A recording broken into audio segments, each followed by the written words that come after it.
Bonjour à tous et bienvenue dans Grâce à la foi, votre rendez-vous de témoignages, d'espérance et de vie chrétienne sur ITV. Aujourd'hui, nous recevons un homme dont le parcours nous rappelle une vérité essentielle. Dieu agit encore aujourd'hui. Dieu guérit, Dieu appelle. À travers une épreuve de maladie, il a vécu une guérison profonde et inattendue. Une expérience qui a bouleversé sa vie et transformé son regard sur Dieu, sur lui-même et sur sa mission. Cette guérison n'a pas seulement restauré son corps, elle a aussi réveillé en lui un appel clair à servir le Seigneur. Aujourd'hui, il est engagé dans l'Église comme berger d'un groupe de prière et il nourrit une dévotion particulière à la Vierge Marie qu'il considère comme un chemin vers Jésus-Christ. Il s'appelle Berger Paul-Marie de la foi, celui que nous recevons dans ce numéro. Voici son histoire. Bonjour Berger. Bonjour Elisabeth. Merci d'avoir accepté notre invitation. Action de grâce, que Dieu soit béni. Amen. Je vais vous laisser vous présenter à nos chers téléspectateurs. Alors, mon nom à l'état civil, c'est Paul Baba Hamad Ndour. Donc, maintenant, c'est Paul-Marie de la foi. Je pense que ça veut tout dire. Je suis enseignant de profession à l'école Marie Médiatrice de Ndiaganiao. Voilà, et je suis marié. Parlez-nous un peu de votre vie avant la maladie. Alors, avant la maladie, voilà, j'étais en formation au centre de formation pédagogique Abbé David Boila, voilà, à Amour, en formation pour être enseignant dans le privé catholique. Comment était votre vie de foi? Alors, comme tout bon chrétien, j'avais une relation particulière avec le Seigneur. Voilà, une relation un peu approfondie. J'étais vraiment quelqu'un de très dévoué au Seigneur. Je respectais tout ce que l'Église me demandait. Je faisais la messe comme tout le monde, l'adoration, la prière personnelle et tout. Voilà, comme un bon chrétien. Oui, comme un bon chrétien. Alors, on peut parler de l'épreuve de la maladie. Oui. Expliquez-nous, qu'est-ce qui s'est passé exactement? En fait, juste après que j'ai démarré la formation, un mois après, j'ai constaté que j'affaiblissais au fait. Je manquais d'appétit et je devenais de plus en plus très faible. Ce qui n'était pas du tout normal vu voilà, la personne que je suis. Donc, c'est là que je suis parti à la direction pour en parler à notre secrétaire qui m'avait demandé d'aller faire des tests à l'hôpital. Ils m'ont donné juste une heure. Et après, je suis parti à l'hôpital de Tefes qui se trouve à Hambourg.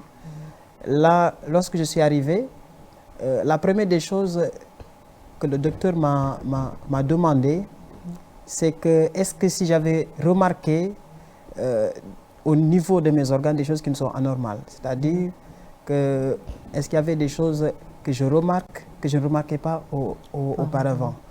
Voilà. Et ma première remarque a été que je sentais les battements de mon cœur au niveau du côté droit, alors que je devais les sentir au niveau du côté gauche, comme toute personne. C'est grave. Hein? C'est ça, au fait. Je sentais les battements de mon cœur au côté droit, alors que je devais les sentir au côté gauche. Il m'a demandé ça fait combien de mois. Je lui ai dit 4 ans. Il a crié. Il m'a dit waouh, 4 ans. Après, c'est là qu'il m'a fait le test. Il me dit d'aller voir l'autre médecin qui devait me faire une ponction, c'est-à-dire il devait juste faire une piqûre et relever quelque chose ici au niveau de mon dos. Et dès qu'il a fait cette piqûre-là et qu'il a tiré, il a vu qu'il y avait du pus qui sortait. Du pus qui sortait. Alors il m'a dit que c'est très grave, qu'il faut que j'aille le plus vite possible au niveau de l'hôpital Fann pour qu'on puisse faire une opération et enlever le pus là. C'est ça, effectivement. À ce moment-là, vous avez compris que la situation était sérieuse. Là, j'ai compris que c'était très grave même. Voilà, j'ai compris que c'était très grave. Mais ça ne m'affectait pas du tout parce que je me disais que ma vie est entre les mains du Seigneur. Très bien, je voulais en venir là-bas, là où vous avez touché tout à l'heure. Votre ressenti en ce moment-là, en apprenant que vraiment, je suis dans une situation grave. Au début, c'est du doute ou c'est de la confiance? Voilà, au fait, envers Dieu. Au début, je me suis posé des questions pour me dire que qu'est-ce que j'ai fait qui m'a mis dans cet état, en fait. Pourquoi je suis tombé malade? Alors que je suis en train de faire tout ce qu'un bon chrétien est en train de... Vous comprenez la mentalité de certains chrétiens qui se disent que non, avec Dieu, tout va bien. On ne devrait pas affronter certaines situations. Mais ça m'a beaucoup fait réfléchir et je me suis posé tellement de questions par rapport à cette situation. Je me rappelle un jour, avant même de venir à l'hôpital Fann, je me suis levé tôt le matin, j'ai fait le signe de la croix et mes larmes coulaient. Je ne pouvais même pas parler. Parce que ma question était, mais qu'est-ce que j'ai fait? De telle sorte que je suis malade et on me dit que cette maladie est tellement grave. Voilà, c'est ce qui me choquait le plus. Et les questionnements, il n'y avait pas de peur, hein, mais ce sont des questionnements qui étaient là, qui vraiment m'affaiblissaient d'une part, ça affaiblissait ma foi. Parce qu'au lieu d'aller prier, j'étais plus concentré sur ces questionnements-là, les lamentations, comme on dit. Voilà, c'est ça. La maladie a duré combien de temps? La maladie a duré 4 ans, hein. Mais je souffert. n'étais pas au courant. Mais moi, je ne ressentais aucune douleur. Je n'avais pas mal.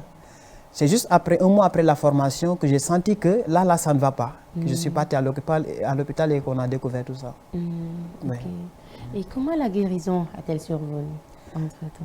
Alors, comme le médecin me l'avait conseillé, je suis parti à l'hôpital Fann. Dès que je suis arrivé, le médecin-chef m'avait dit qu'il faut qu'on te prenne en opération parce que c'est très sérieux et il faut qu'on te maintienne ici à l'hôpital pour le suivi. C'est là que j'ai compris que c'est encore plus sérieux que ce que je pensais. Alors, j'ai appelé un de mes frères, que je salue de passage, Israël Paul Diouf. Dès que je l'ai appelé, il est venu à l'hôpital, il m'a trouvé là. Alors, le médecin m'avait demandé de chercher le matériel. Je suis venu avec 20 000 francs. Le médecin me disait qu'il faut d'abord acheter le matériel, payer pour la chambre et là, on pourra commencer l'opération. Donc, il me fallait 200 000, coûte que coûte. Voilà, il me fallait 200 000 coûte que coûte et c'était très compliqué. Alors, j'ai tout confié au Seigneur. Voilà, parce que c'est la première des choses qui m'était venue à l'esprit. J'ai tout confié au Seigneur. Le Seigneur, par sa grâce, a réglé la situation. En 4 heures de temps, toute la somme, j'avais même plus que ce que j'ai demandé. Voilà, c'est là qu'on m'a interné pour pouvoir faire l'opération. Et dès qu'on a fait l'opération, ils ont branché un tuyau là, au niveau de mon côté droit, qui faisait que le puits sortait et partait directement dans un récipient qu'il versait de temps en temps, mais j'avais très mal. Ça faisait très mal. Si vous ne m'aviez pas dit que vous appelez Paul Marie de la Foi, après ce passage, j'allais vous appeler Paul Marie de la Foi. Parce que quelquefois 4 ans de souffrance, et vous avez toujours eu à cœur que le Seigneur peut encore faire quelque chose. Je sens cette confiance-là depuis que vous parlez. Mais est-ce qu'il y a un moment précis où vous avez senti que Dieu agissait quand même? Effectivement. Il y a un moment où je sentais que Dieu agissait. Et la chose qui me faisait encore mal, avant que je ne revienne à ça, c'est que le fait que je voyais ma mère tout le temps là près de moi, désespérée. Parce qu'en fait, ça n'encourage pas, en fait. Vous comprenez? Mais j'ai compris que chacun a sa vie, a sa foi, chacun a son appel et a sa vision par rapport à sa relation avec Dieu. Je disais que la taille de Dieu dépend de la façon dont nous sommes près ou loin de lui. Plus nous nous approchons de lui, plus nous découvrons qu'il est un Dieu merveilleux et plein d'amour. Voilà, c'est ce qui m'a beaucoup fortifié et durant ce moment-là, il y avait un jour où j'étais tellement fatigué, on n'avait plus les moyens nécessaires pour payer. Voilà, mais je priais. Je disais au Seigneur, vraiment j'ai besoin d'être guéri. Et je me rendais compte que ça a tellement duré, je n'avais pas fait de confession ni de messe. Je disais au Seigneur, je voudrais vraiment faire la messe, je voudrais me confesser. Mais quelle foi? Comment faire? Souffrance, vous cherchez Dieu. Effectivement. Parce que, en fait, dans mon cœur, je ressentais que c'est ce dont j'avais besoin. Il fallait que je reprenne des forces parce que j'étais trop faible. Voilà, parce qu'en ces temps-là, je pense que je suis resté 3 jours où je ne pouvais ni manger ni boire. Même m'asseoir, c'était tout un problème. C'est Paul dont je vous parle là qui se mettait derrière moi pour que je puisse m'asseoir juste quelques secondes après me coucher encore. Même pour me déplacer, l'ambulance venait me chercher, voilà, aller faire les examens et revenir. C'était très douloureux, très compliqué. Jusqu'à ce jour-là où j'avais à cœur vraiment de faire la messe et tout, voilà. C'était ma prière. Certains disaient même qu'il commence à perdre la tête, quoi. Ça, voilà. C'est là que j'ai commencé à dire au Seigneur, vraiment, il faut que je fasse la messe. Il faut que je fasse la messe. Ma mère me disait, avec tout ce qu'on a branché ici, là, comment tu vas faire pour aller à l'église? En tout cas, j'ai gardé ça dans mon cœur. Voilà, c'était ça. J'ai gardé ça dans mon cœur. Je priais là-dessus jusqu'au moment où le Seigneur a agi de manière très puissante. Très, très puissant. Oui, de manière très puissante.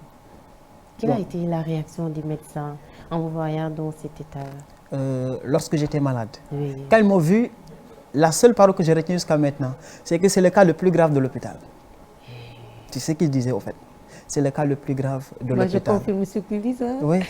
Un cœur au lieu de gauche. Effectivement, c'était le cas le plus grave c'était le cas le plus grave de l'hôpital. C'est ça au fait. C'est ce qu'ils disaient tout le temps. Mais le Seigneur a fait quelque chose. Et comment vous avez su que la guérison a été totale? Voilà. Donc j'en viens à la guérison. Oui. Ce qui s'est passé, c'est que c'est ce même jour où je disais au Seigneur, je veux vraiment faire la messe et tout. J'ai prié sur ça. J'avais ça à cœur. Et puis la même nuit, j'ai fait un songe où, tu sais, je ne croyais pas au songe. Hein. Voilà, comme on a l'habitude de nous dire quand sont des rêves seulement et tout. Mais cette nuit, j'ai fait un songe où je voyais des moines qui venaient me confesser la nuit. Et à mon réveil, il était presque 6 heures du matin. Je n'arrivais pas à me lever de mon lit. Hein. Mais à 6 heures du matin, dès que je me suis réveillé, après ce songe-là, j'ai senti une grande force en moi. C'est comme si j'étais restauré. Alors je me suis levé. Ce que je n'arrivais pas à faire, je suis parti me laver. Ce que je n'arrivais pas à faire, j'ai changé des habits. Je suis revenu encore me coucher sur le lit. Et on est parti jusqu'à vers 13 heures. Quelqu'un est entré dans l'hôpital. C'était un blanc. Il est en train de demander, mais qui est Paul? Qui est Paul? Qui est Paul? Les gens disaient, ah, nous on ne connaît pas Paul, mais il faut aller demander à l'intérieur. Il est venu jusque dans ma chambre, il a trouvé juste ma mère à côté pour lui dire, est-ce que c'est lui Paul? Ma mère dit oui. Il me dit, tu t'appelles Paul? J'ai dit oui, je m'appelle Paul. C'est toi Paul? J'ai dit oui, effectivement c'est moi Paul. Il me dit, c'est Jésus qui m'envoie vers toi. C'est Jésus qui t'envoie vers moi. Pour faire quoi? Il me dit, je suis un prêtre, je suis venu faire la messe avec toi et te confesser. C'est ce qui s'est passé et ça m'a tellement choqué, telle sorte que là, ce que je ressentais, c'était de l'amour en fait. Je voyais que mon Dieu m'aime de tout son cœur. Ma vision du Seigneur était différente. Parce que certains disaient que, je vous disais tout à l'heure que je me disais, mais qu'est-ce que j'ai fait de telle sorte que cette maladie puisse m'atteindre? Mais là, je comprenais que Dieu avait permis pour me prouver combien il m'aime et combien il voudrait aussi que cet amour soit partagé.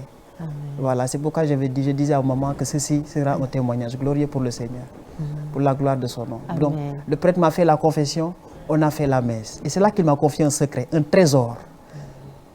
Je dirais même, à part l'Eucharistie et les sacrements, c'est le plus grand des trésors de l'Église. C'est la Vierge Marie. Alléluia. Ah, vous parlez de ma mère. De notre mère. Disons notre mère, oui. Quand même, vous avez une grande dévotion à la Vierge Marie. Oui, effectivement. D'où est né cet amour que vous avez pour la Vierge? Elle a toujours été près de moi pour me soutenir. Voilà, tout à l'heure, je te le disais, au moment où, bon, peut-être que certains n'y croient pas, où des agents de la sorcellerie ont voulu en finir avec ma vie. J'ai fait encore ce songe où, dès qu'ils venaient, je voyais toute une assemblée, j'étais plusieurs. Il disait à la dame qui était devant, mais va l'achever. Et là, on pourra en finir. Bon, peut-être que j'étais le sacrifice. Et dès qu'il s'approchait, au moment où il s'approchait, je ne pouvais pas me lever de mon lit dans le songe, mais je sentais qu'il fallait que je prie. À l'intérieur de moi-même, je priais Marie. Et d'un coup, j'ai vu le ciel ouvert et la Vierge Marie est descendue sous, voilà, comme Notre-Dame de Bonne Délivrance, celle que nous voyons souvent à Popenguine. Voilà, la Vierge Noire. Et puis elle me dit, mon enfant, cache-toi sous mon manteau. Là, je me suis mis sous le manteau. Il me dit, ne crains pas, je suis là. Et puis quand elle a levé sa main, ils ont tous disparu. Ils ont tous disparu. Et ce que j'ai retenu de cela, c'est, mon enfant, ne crains pas, je suis là. Malgré le pauvre pécheur que je suis, elle m'appelle mon enfant. Donc je me suis dit que ça, c'est une bonne mère. Et ça fait de temps en temps que je vais au village pour voir ma mère. Mais je me rends compte qu'elle est beaucoup plus présente dans ma vie qu'autre chose. Parce que, tu sais, sa présence dans ma vie me conduit toujours à Jésus. Elle m'aide. Lorsque je trébuche, elle est là pour me dire c'est telle chose qu'il faut faire, c'est comme ça qu'il faut se comporter. Voilà, c'est ça au fait. Et en plus de ça aussi, je me rappelle, j'ai fait le mariage à Popenguine. Ah bon? Voilà. Plus précisément au niveau de la grotte. C'est là-bas que j'ai fait le mariage. Et le prêtre disait, mon père spirituel avec Curidas Walessar, que je salue aussi, disait que c'est le premier couple qui a fait, depuis la réfection de la grotte, qui a fait le mariage devant la Vierge Marie ici. C'est là que j'ai fait le mariage. Marie vous aime beaucoup. Hein? Et moi aussi, je l'aime beaucoup. Ouais. Oui, vous l'aimez beaucoup. Alors, que diriez-vous à quelqu'un qui doute de l'intercession de la Vierge Marie? Parce qu'il y a quand même des gens qui doutent de son intercession. Effectivement, il y en a plusieurs, même des chrétiens catholiques qui doutent de l'intercession de la Vierge Marie et beaucoup qui pensent que Marie est un blocage dans la foi. Alors, je me rappelle d'une chose, la parole d'Ésaïe, lorsqu'il disait que le Seigneur vous donnera un signe de salut. Voici la Vierge est enceinte et elle concevra un fils qu'on appellera Emmanuel, Dieu avec nous. Donc, Ésaïe dit, qualifie Marie de signe de salut. C'est que revient à dire que lorsque le monde était dans le chaos, dans les ténèbres envahi et dominé par le malin, Dieu n'a pas trouvé un autre passage. Dieu a toutes les facultés, toutes les capacités pour venir dans le monde et tout régler, n'est-ce pas? Mais nous nous rendons compte que le Seigneur lui-même a trouvé un chemin aisé, un chemin parfait. Lui qui dit que je suis le chemin, il a trouvé le chemin le plus parfait qui a été Marie. Il a dit à Moïse, Moïse, personne ne peut me voir et vivre. Parce que Moïse lui a dit, je veux voir ta gloire. Il a dit à Moïse, personne ne peut voir me vivre et vivre. Voilà. Et il a dit à Moïse, lorsque je vais passer, tu me verras de dos. Et quand Moïse l'a vu, il est tombé par terre à cause de la gloire qui l'envahissait. Moïse n'a vu Dieu que de dos. Et pourtant, c'est Dieu-là que personne ne peut voir et vivre. A été dans les entrailles de Marie, au fait. Imaginez cette femme qui elle est.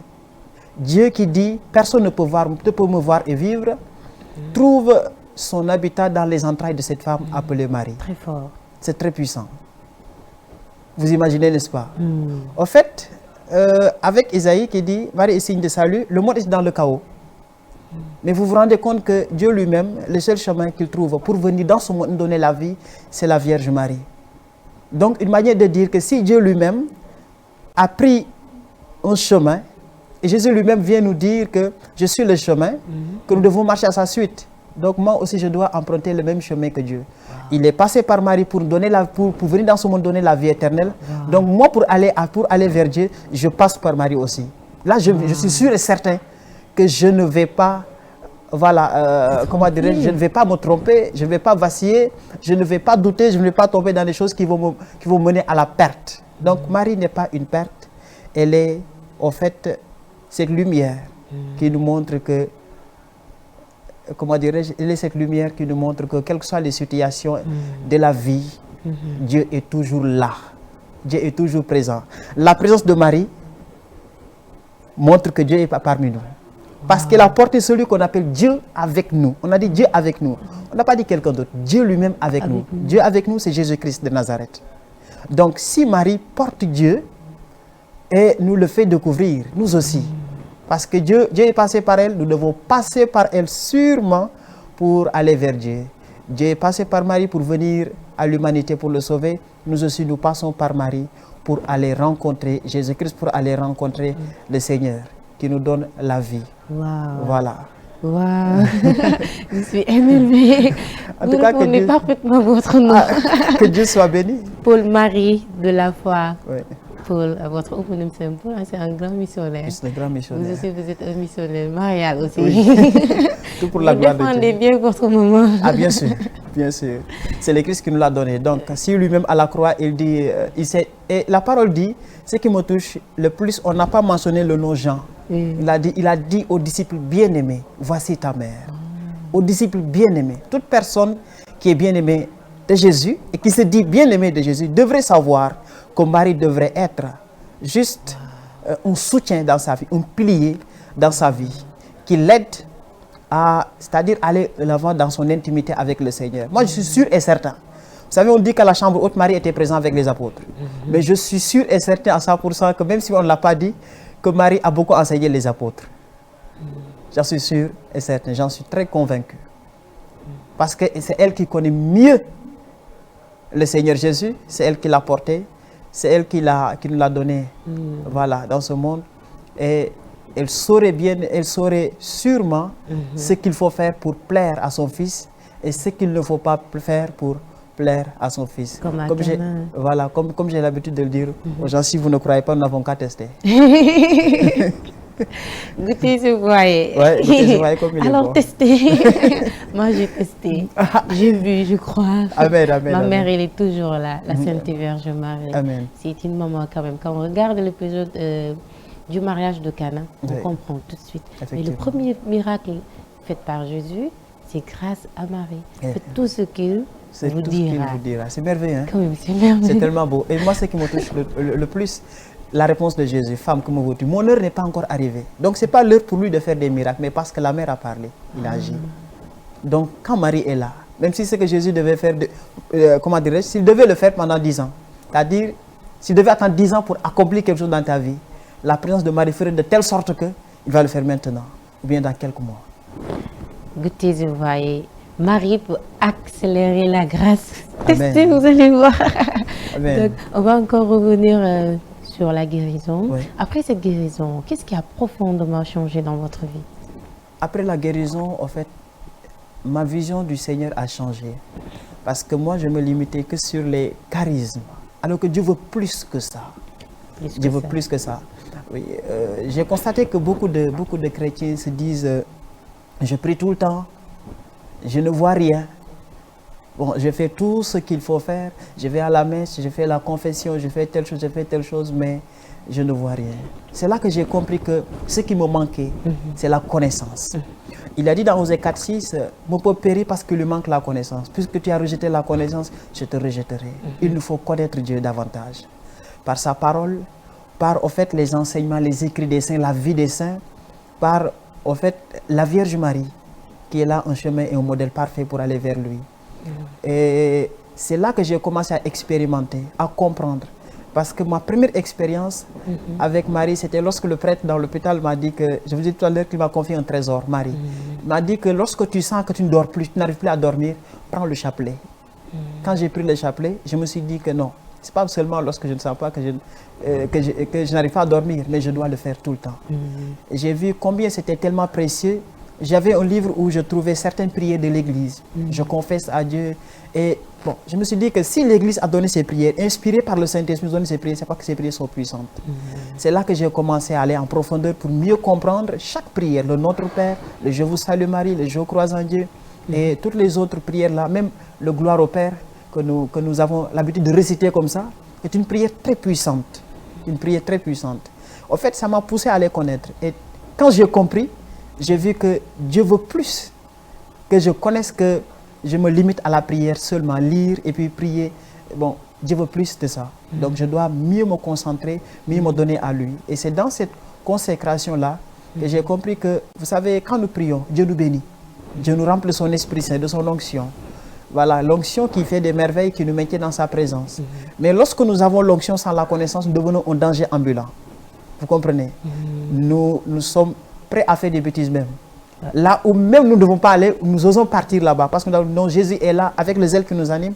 Mais j'ai compris que l'onction et la connaissance riment ensemble. Parce que la connaissance te donne la sagesse. C'est comme une feuille de route, c'est comme une carte, comme une boussole qui t'oriente au fait. L'onction est là.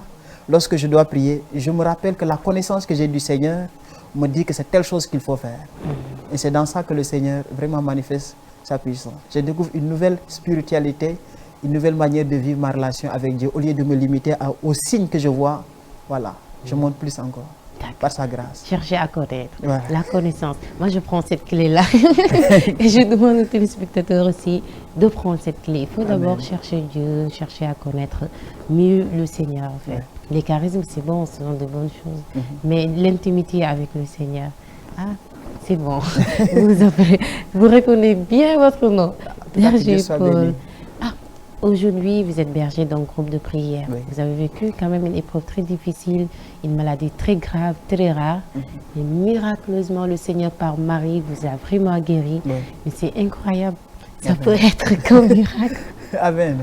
En tout cas, moi, personnellement, téléspectateur, mais j'ai vu une photo, j'ai failli pleurer.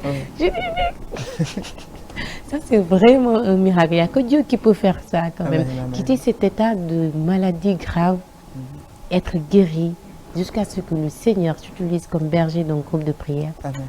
Quand même, D'où est né cet engagement d'être berger dans le groupe de prière? Après cette épreuve, après la maladie, vous n'avez même pas bougé Dieu, vous avez encore eu confiance pour le servir. Voilà. D'où est né cet engagement?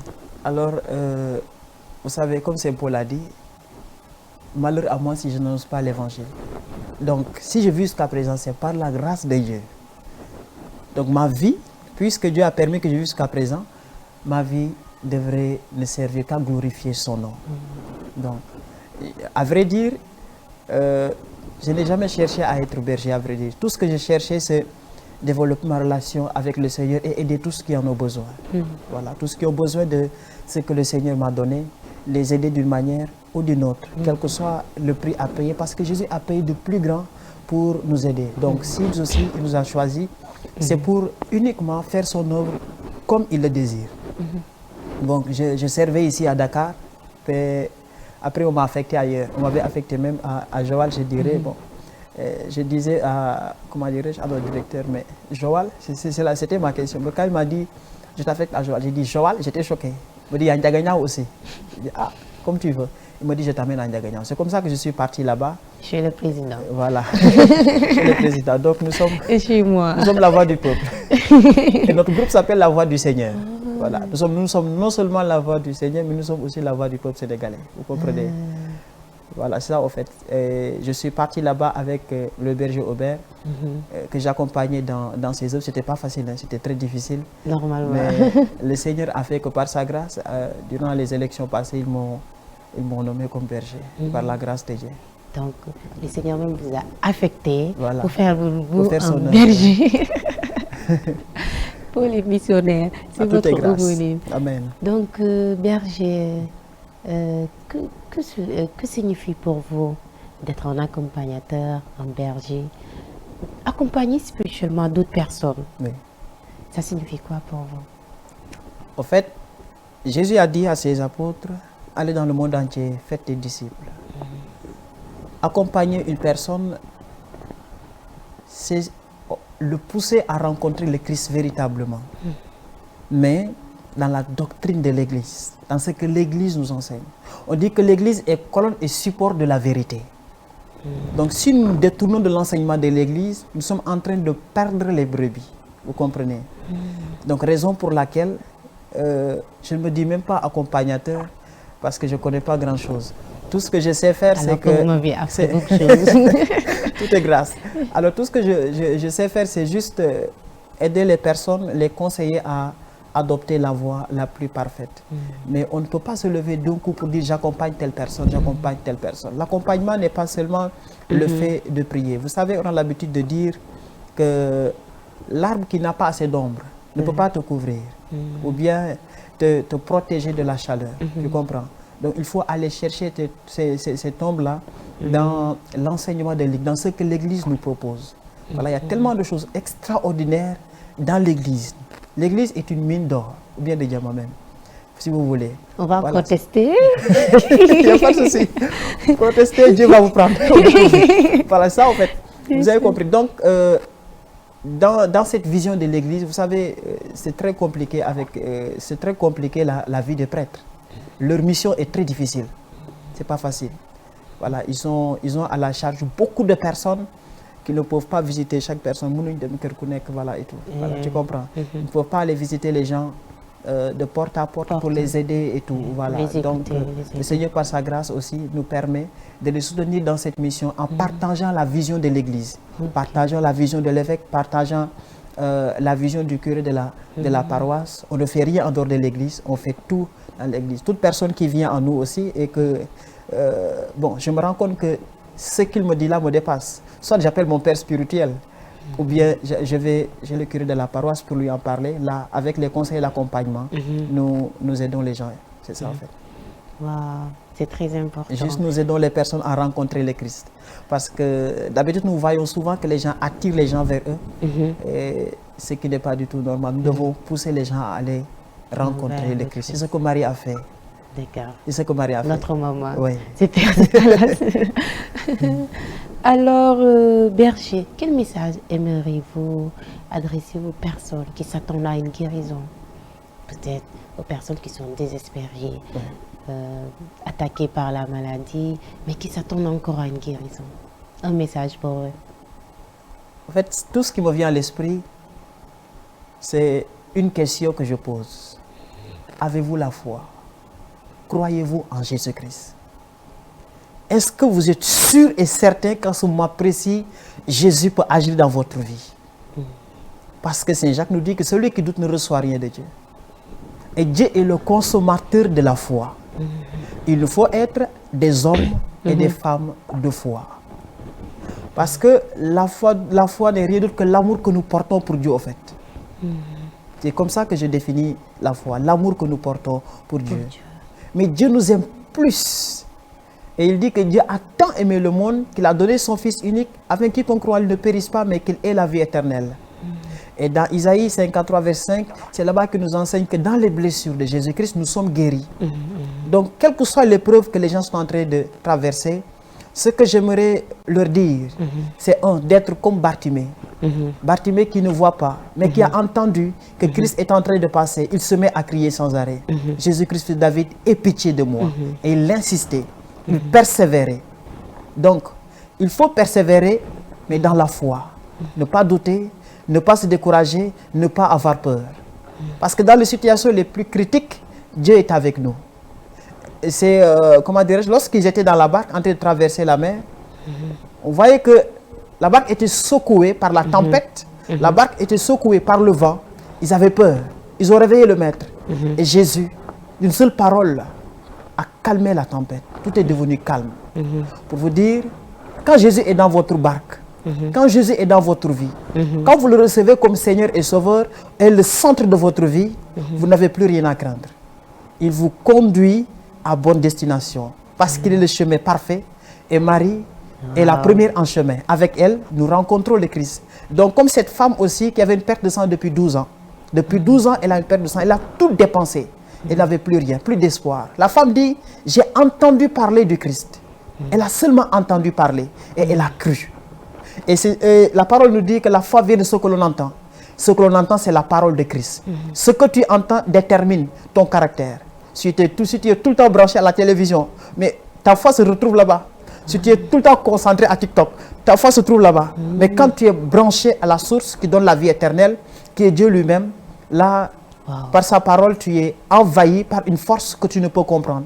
Il a dit, le Seigneur écrasera le diable sous vos pieds. Donc, ce qui revient à dire simplement que lorsque nous croyons en Dieu, lorsque nous nourrissons cette foi, par ce que l'Église nous propose, par le secours de la Vierge Marie, nous devenons des hommes et des femmes de foi.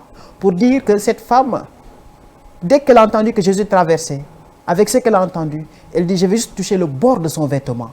Et elle est partie. Imagine une foule qui est là, qui presse Jésus. Elle passe par la foule. Sûrement qu'elle a été bousculée. Sûrement qu'elle est tombée par terre. Mais n'empêche, elle ne se lamente pas de ça. Elle ne reste pas là à dire qu'on m'a fait telle chose, on m'a fait telle chose. Ce qui l'intéresse, c'est le vêtement de Jésus. L'objectif principal, c'est le vêtement de Jésus. Et quand il est passé, elle a touché le vêtement. Jésus a senti une force. Jésus a dit, qui m'a touché? Et tout le monde s'est retourné. Mais les apôtres disaient, mais c'est Saint-Pierre qui disait au Seigneur, mais pourquoi tu dis ça? Sûrement qu'il était en train de se moquer pour lui dire que, mais Seigneur, ne te fous pas de nous. Hein. Parce que toute cette foule te presse et tu dis que qui m'a touché? Jésus a dit, quelqu'un m'a touché. Parce qu'on ne touche pas Dieu avec simplement nos paroles. Non. Dieu, ce qui le touche, c'est la foi. Et c'est la foi qui détourne le regard de Dieu pour se concentrer vers nous. Jésus partait pour guérir la fille de Jairus. Mais ce qui s'est passé, c'est merveilleux. C'est que en cours de route, la femme l'a touché. Et au lieu de partir, il s'est arrêté. Il s'est retourné pour dire qui m'a touché. Et puis, lorsque la femme a dit que c'est moi, il dit, ta foi t'a sauvé. Alors, à toute personne qui traverse une situation difficile, je crois et je confesse ici et maintenant, et c'est ma prière, que Jésus-Christ te fait du bien. Que Marie te visite là où tu es et que sa grâce repose sur toi. Si tu crois de tout ton cœur, tu vas guérir. Même tu sens que la douleur persévère. Fais comme Bartimée. Je suis sûr et certain que je suis guéri. La parole est créatrice. Quand je dis que je suis guéri, je le crois. Je vis de ça, je vais être guéri. En vous écoutant, Berger, je me disais, la dernière question, parce que là, le temps nous a rattrapés, mais j'étais en train de dire, mais moi, je peux résumer son témoignage, sa mission, sa guérison, son appel, par son nom. Paul-Marie de la foi. Paul comme missionnaire, Marie, missionnaire avec Marie, de la foi par la foi. Paul, missionnaire avec Marie par la foi. Marie est une femme de foi. Ça, c'est votre nom. C'est ça, en fait. Missionnaire avec Marie par la foi. Moi, je résume votre témoignage par ces mots-là. Missionnaire avec Marie par la foi. Mais je vais vous demander, vous, est-ce que vous avez un verset biblique, une parole ou une phrase qui résume votre témoignage? Vous, si vous devez le résumer. Alors, donc, ce qui me vient à l'esprit, c'est que je dis, ce que le Seigneur met dans mon cœur. Lazare était malade. C'est un passage de la Bible. Lazare était malade. Jésus savait que Lazare était malade. Pourquoi il n'est pas parti le guérir? Il a dit à ses apôtres que Lazare est malade, mais lui il reste. Même sa sœur a appelé pour qu'il vienne le guérir, mais il est resté là-bas.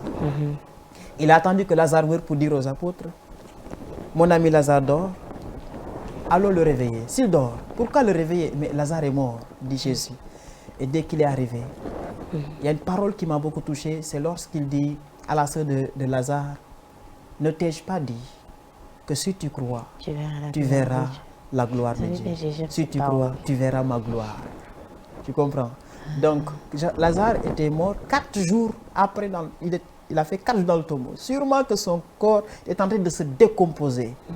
Mais qu'est-ce que Jésus dit? Lazare sort, une seule parole.